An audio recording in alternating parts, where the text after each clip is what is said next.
Les acteurs mondiaux se disputent le contrôle de l'Arctique. D'immenses quantités de ressources et des positions stratégiques sont en jeu. Dans ce reportage, nous posons notre regard sur un nouvel enjeu géopolitique qui apparaît sur la scène mondiale, sur la raison du contrôle contesté de l'Arctique et sur la confrontation entre la Chine, les États-Unis et leurs alliés respectifs.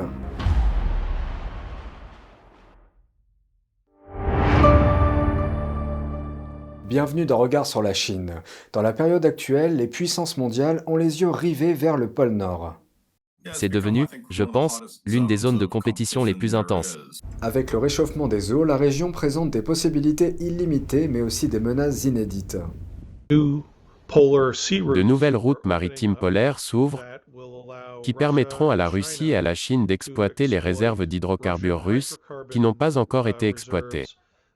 Elles sont très importantes et l'économie du transport maritime est telle que c'est devenu très attractif.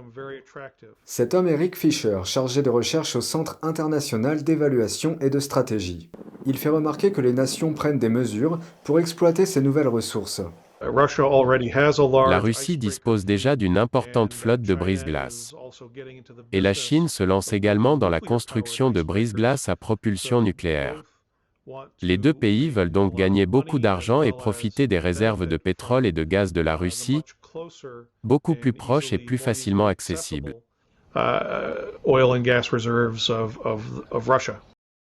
Bruce Jones est chercheur à l'Institut Brookings et auteur du livre Pour régner sur les vagues, comment le contrôle des océans du monde façonne le destin des superpuissances. Il a déclaré : C'est là que la Russie a la plus grande concentration de sa puissance navale.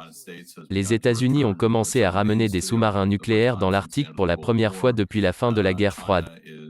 La Chine déploie plusieurs missions scientifiques, qui sont souvent à double usage. C'est donc en train de devenir une zone de renforcement militaire tendue.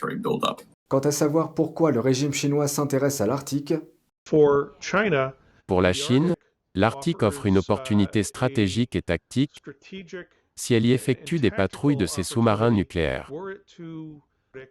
Elle compliquerait énormément l'effort américain de défense contre ces sous-marins et elle pourrait également construire des sous-marins dotés de missiles de plus courte portée.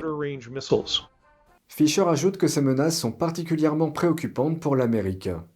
Il y aurait une route plus courte en passant par le pôle Nord pour attaquer des cibles sur le territoire continental des États-Unis.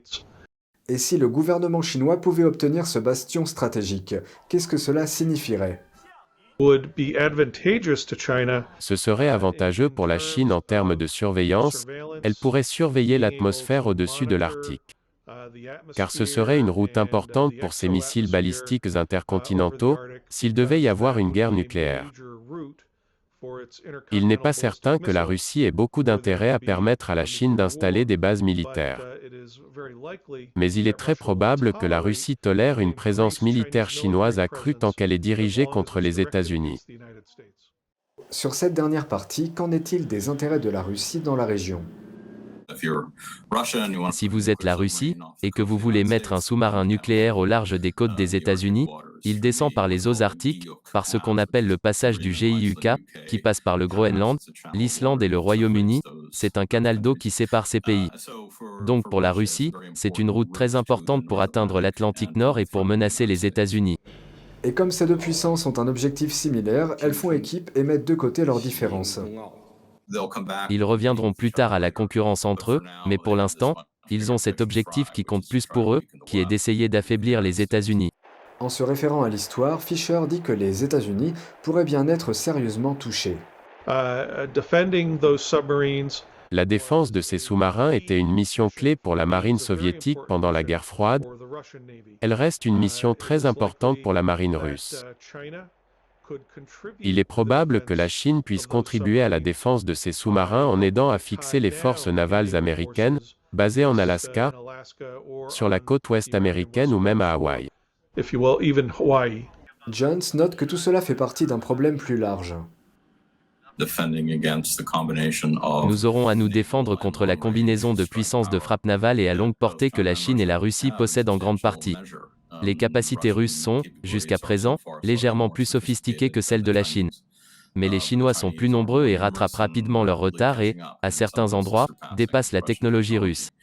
Il s'agit donc de questions de défense contre les missiles balistiques, de suivi des sous-marins et de guerre navale. Ce sont les principaux domaines dans lesquels nous allons devoir nous inquiéter en ce qui concerne les capacités russes et chinoises. Les États-Unis semblent se rendre compte de ce qui est en jeu. Le département d'État a récemment annoncé son intention de créer un poste d'ambassadeur itinérant pour l'Arctique. Jones pense que c'est une décision juste. La nomination d'un ambassadeur est un signe d'intérêt. Il y a également un intérêt croissant au sein de la Northern Command et du département américain de la défense en général, concernant les capacités disponibles dans l'Arctique et ce qui doit être présent là-bas. Je pense donc que nous verrons les tensions continuer à augmenter entre les États-Unis et leurs alliés d'une part, et la Russie et la Chine d'autre part. Pour Fisher, la prochaine étape sera l'organisation d'une coalition de démocraties concernées par l'Arctique est une étape louable. Elle s'apparente à ce que les États-Unis ont commencé à faire sous l'administration Trump, en essayant d'organiser une coalition de démocratie pour promouvoir un comportement positif et pacifique. Mais il affirme que les États-Unis ont besoin de mieux stimuler leur défense. Il est clair que nous avons besoin d'une marine beaucoup plus grande dans l'ensemble, mais surtout de la reprise de la construction de brise-glace. Les États-Unis ont actuellement 2 brise-glaces.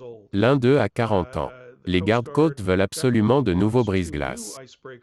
Les États-Unis auront probablement besoin de plusieurs autres. Et ces brise-glaces doivent être configurés de manière à pouvoir être rapidement armés, pour se défendre face aux moyens militaires de la Russie et de la Chine. Jones note que certains font pression pour un changement dans cette direction.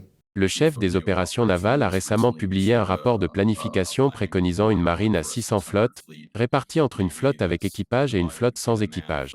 C'est probablement la bonne architecture. Mais nous n'avons pas vu le Congrès faire preuve de sérieux pour autoriser le financement nécessaire à cette fin. Nous n'avons pas vu le Congrès ou le département de la Défense être prêt à reconnaître que cela nécessite de transférer des fonds de certains des autres services. Et maintenant, un autre risque est la menace d'une guerre nucléaire. Selon Jones, cette menace prend la forme de sous-marins à des kilomètres sous la surface de l'océan. Ils sont une fois de plus en train de se tourner les uns vers les autres et de faire le tour des continents en gardant un œil attentif sur les différents développements. Ils jouent un rôle important en matière de renseignement, mais ils sont aussi, bien sûr, un élément important de la triade nucléaire, du moins aux États-Unis, et en Russie dans une large mesure. La Chine développe rapidement sa capacité nucléaire et sa capacité sous-marine. Il ajoute que pour l'instant, la menace ne pèse pas encore. Ce n'est pas encore un élément central de la menace stratégique posée par la Chine. Mais cela le sera très bientôt. Je pense donc que nous allons rapidement revenir à une situation où les missiles nucléaires lancés par sous-marins seront un élément central de la planification de la guerre et de la dissuasion. Mais jusqu'à ce que cette menace se présente, il y a un autre intérêt évident pour que ces puissances disputent l'Arctique, le commerce. Si vous y réfléchissez d'un point de vue commercial, la distance entre Shanghai et New York, si vous pouvez emprunter la route de l'Arctique, est réduite de moitié comparée au trajet si vous devez passer par le canal de Suez, la Méditerranée puis l'océan Atlantique. Cela peut réduire considérablement la durée des échanges commerciaux, avec des économies spectaculaires. C'est similaire à ce que le canal de Suez a fait pour le commerce entre l'Asie et l'Europe, lorsqu'il a été établi. Il a donc le potentiel d'être un changement majeur dans les routes commerciales mondiales. Cela représente des milliards en termes d'enjeux financiers. C'est tout pour aujourd'hui, merci d'avoir suivi Regard sur la Chine, prenez soin de vous et à bientôt.